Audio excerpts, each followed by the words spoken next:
Hello student, I am Nidhi Trivedi, your social study teacher. Welcome to Genius Public Inter College Jhalwa Allahabad.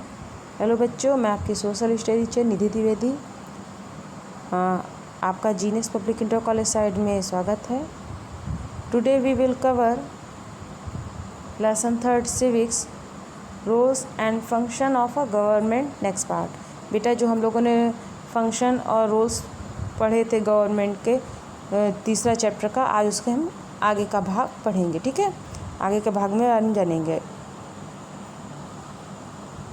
पिछले chapter में हम लोगों ने पढ़ा था कि गवर्नमेंट क्या होती है, क्या उसकी ज़रूरतें हैं।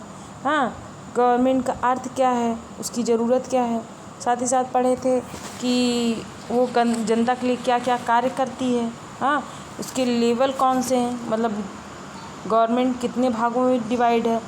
फिर हमने ये भी पढ़ा था कि लॉ क्या है और आम जनता क्या है। उसके अलावा हमने पढ़ा था कि सरकारें कितने प्रकार से चलती हैं, जिसमें हमने बताया था कि डेमोक्रेसी और दूसरा होता है मोनार्ची। तो डेमोक्रेसी हमने कुछ भाग पढ़ा था, कुछ अब पढ़ेंगे। उसके बाद हम लोग मोनार्ची पढ़ेंगे। ठीक है। The representative are answerable to the people for their decision and action due to the representative nature of government, it is called a representative democracy।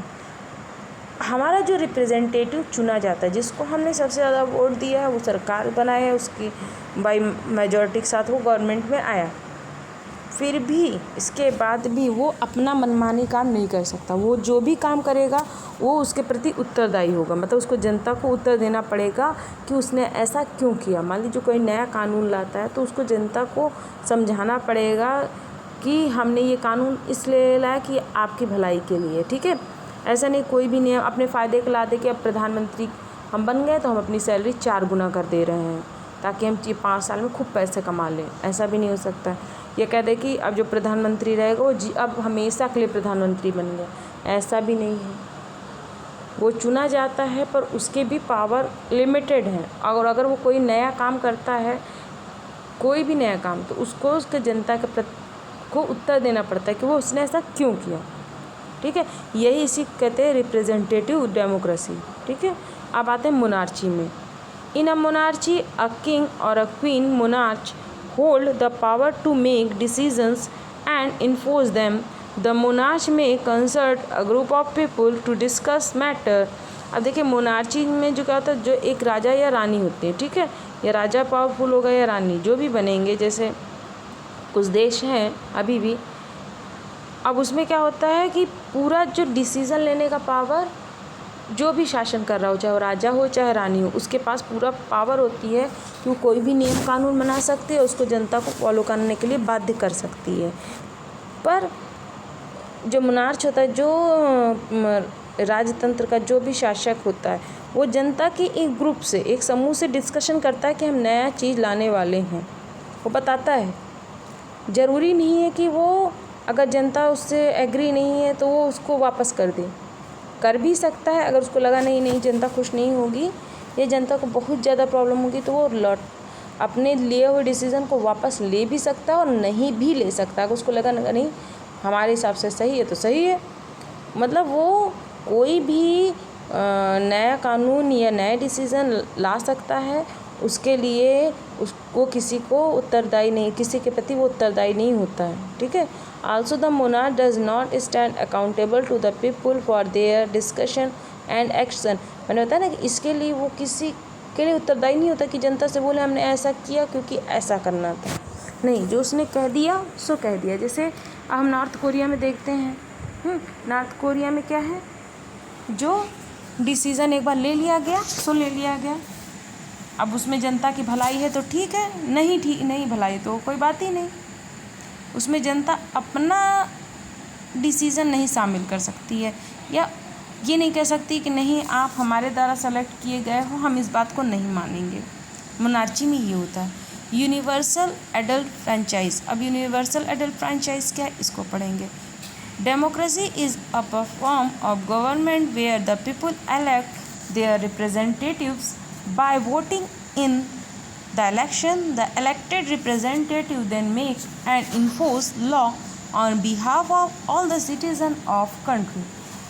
Universal adult franchise मतलब होता है कि जो 18 साल के बाद वोट देने का अधिकार, 18 साल के बाद हमें अपनी गवर्नमेंट खुद चुनने का अधिकार होता है। इसमें हम किसी को फोर्स या किसी को दबाव नहीं डाल सकते हैं कि आप इसको वोट दो, हमारा जिसका मन हो वो उसको हम वोट दें।